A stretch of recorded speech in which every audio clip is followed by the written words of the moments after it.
What's going on, everyone? It is your boy QuestX coming back at you once again with another video. This is going to be a quick response video to my brother Town Business. I saw his video where he talked about Dazn. I went to Boxing Scene and read the article, and this is just something that's just confirmed what I've always been saying. I believe that this is bigger than Canelo Álvarez. Apparently, there's an issue with his first fight, and the contract that they gave Canelo Álvarez. Okay, I'm going to take a step back. Let's not talk about Canelo Álvarez. Let's talk about Dazn as an app.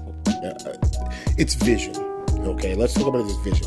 I'm going to appeal to the business-savvy individuals who watch my videos and who understand how it is when it comes to marketing, understands how it is when you have a product and you're trying to gain a bigger fan base to that product.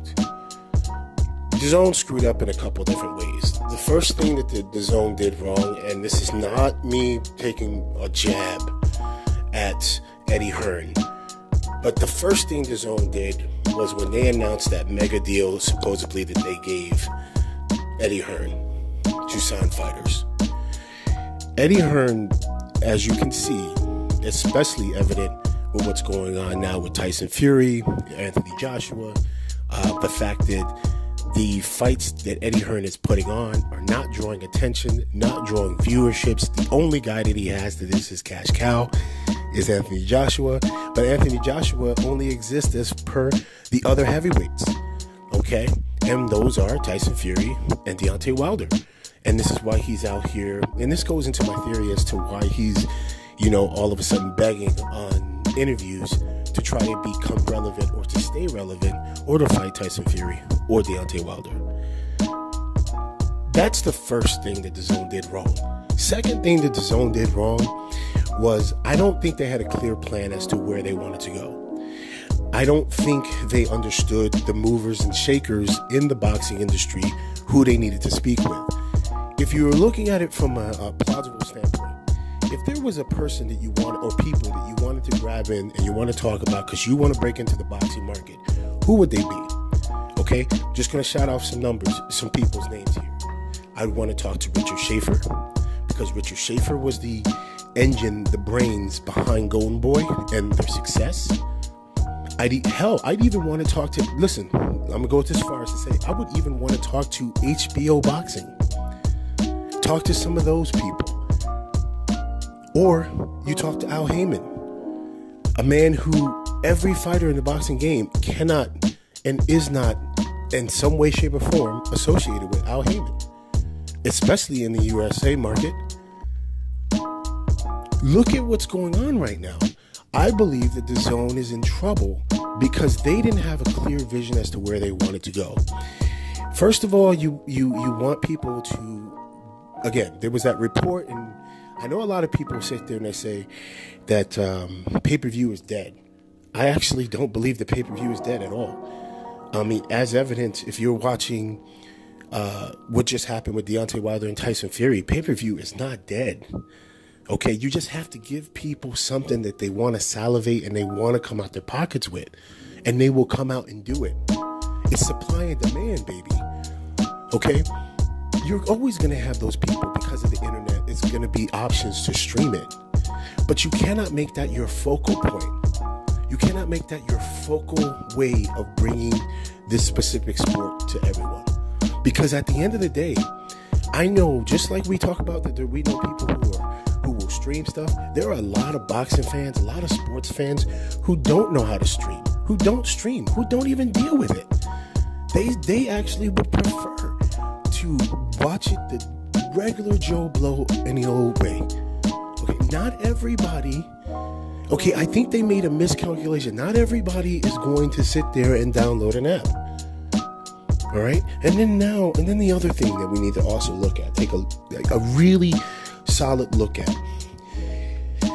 The fact is that if we take a look at the fighters in which they have brought onto their platform, with the exception of Canelo Álvarez, with the exception of Anthony Joshua, who else commands a captivated audience that you have to watch each time they go and they fight? I believe that there is something. I think there's something going on. Okay, with Dazn.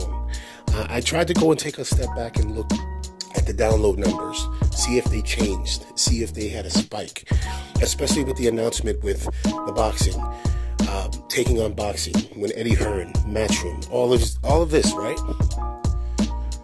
I looked online and I go on Google and I say, okay, from the time that Eddie Hearn signs and makes this huge announcement, did Dazn have a spike in downloads?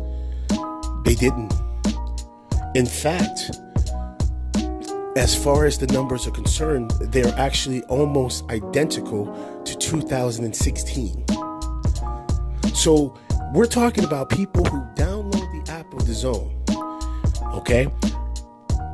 You would think with a major announcement, the way that Eddie Hearn, the way that Dazn came out and said they got, even after the Canelo,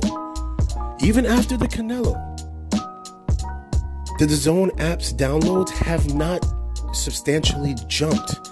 In fact, there are reports that in certain gyms, in certain Mexican fighting gyms, they don't even have Dazn.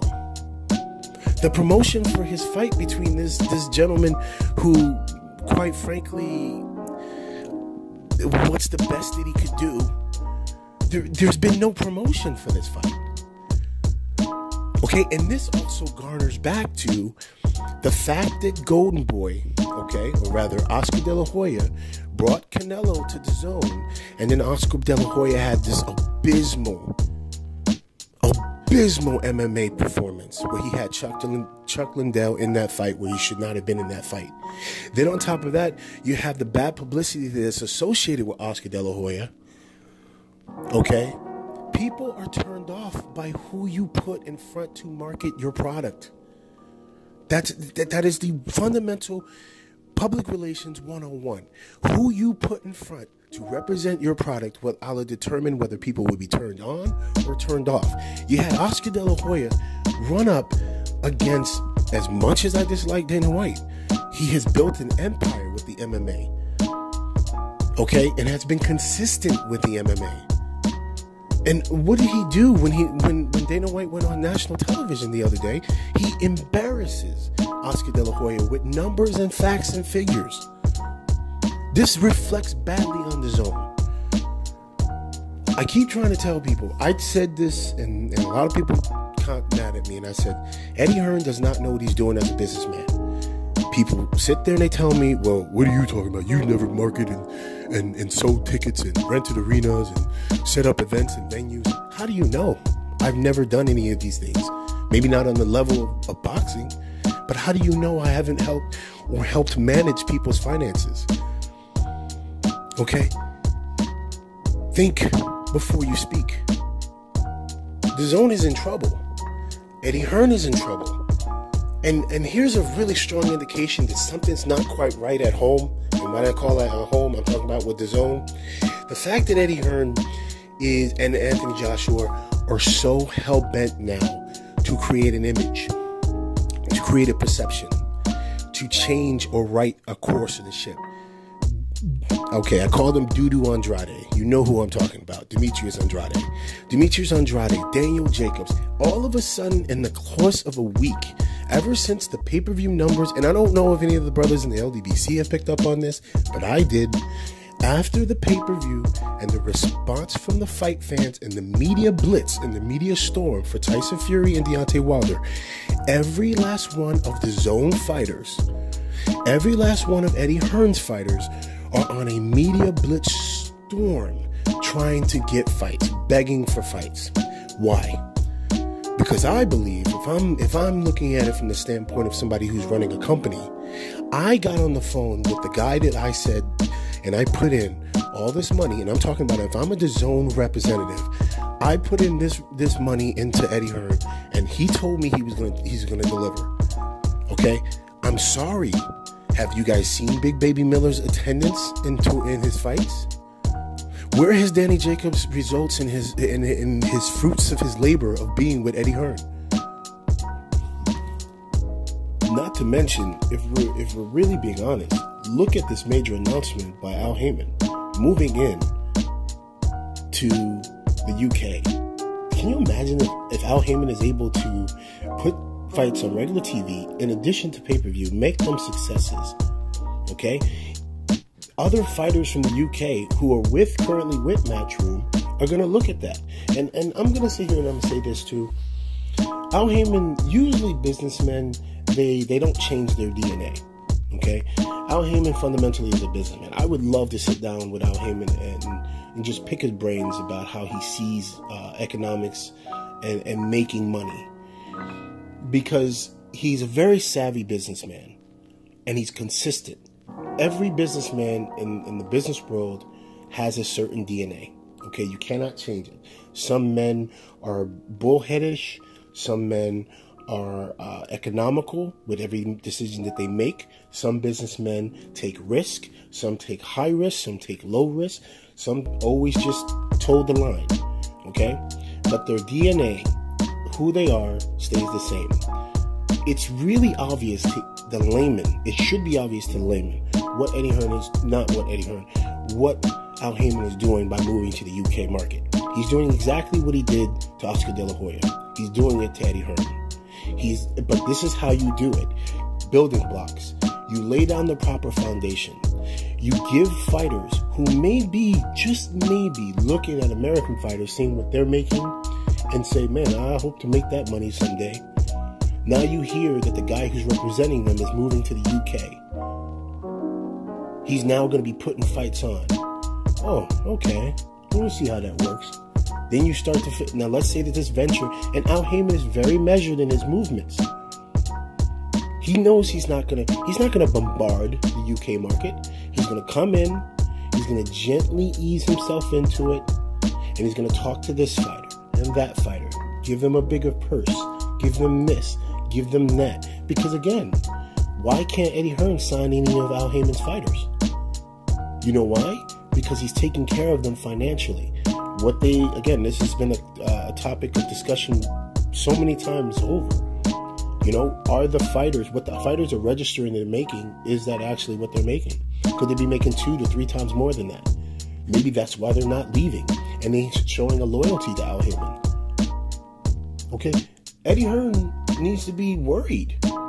Dazn damn sure is worried, because the guy that they put there, they said, okay, the smooth talking guy who wears a 3-piece suit, who can walk and talk the part, but when it comes down to sitting down in the boardroom and getting it done, clearly cannot get it done.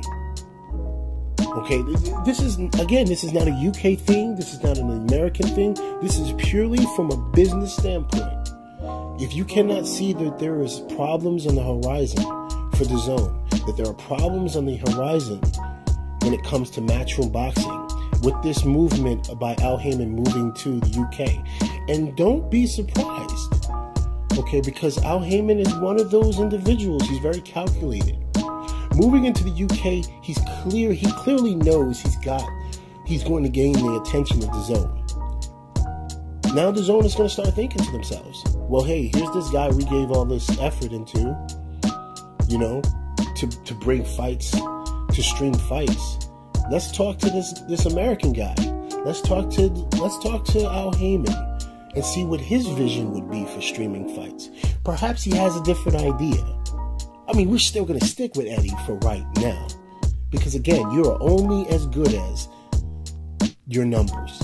That is what anyone in finance and business knows. You're only as good as your numbers. Let me know what you think in the comment section below. That's just my take. I know I went a little bit long, Town Business. I just wanted to respond to you because you're definitely you were on the right track. I saw exactly where you were going with it. I just wanted to add my part into it. And if anybody disagrees, you're more than welcome to put your comment in the comment section. Just be respectful.